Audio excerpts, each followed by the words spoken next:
பண்றதுன்னு பார்க்கலாமா? அதுக்கு 300 ml பால் எடுத்துக்க. ஸ்டவ் ஆன் பண்ணிக்கலாம். ஆன் பண்ணிட்டு நல்லா சூடேறி வரட்டும். நல்லா சூடேறிடுச்சுங்க. கைவிடாம கிளறணும், இல்லாட்டி ஆடை பிடிச்சிக்கும். பாலை நல்லா சுண்ட காய்ச்சியாச்சு. இப்போ அடுப்பு ஆஃப் பண்ணிடலாம். 10 minutes இது வந்து நல்லா ஆறணும்.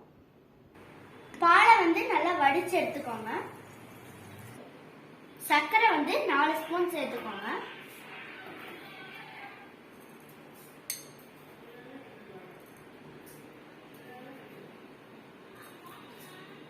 ரோஸ் மில்க் பவுடர் வந்து 2 ஸ்பூன் சேர்த்துக்கலாம்.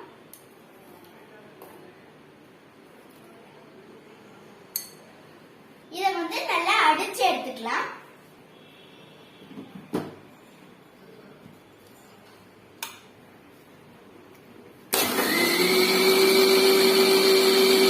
ஃப்ரெண்ட்ஸ், இப்ப ரோஸ் மில்க் ரெடி ஆயிடுச்சு. ஒரு கிளாஸ்ல மாத்திடலாம்.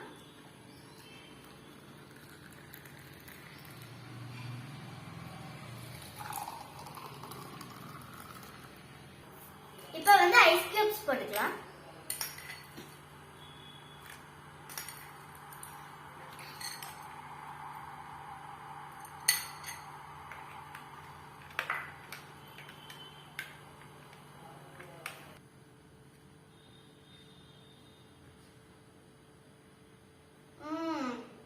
ஆஹா ஆஹா, செம்ம டேஸ்டா இருக்கு ஃப்ரெண்ட்ஸ்.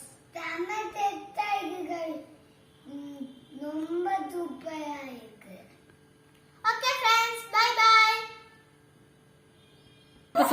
குடிக்காத. ஓகே ஃப்ரெண்ட்ஸ், நெக்ஸ்ட் வீடியோ பார்க்கலாம். Bye by.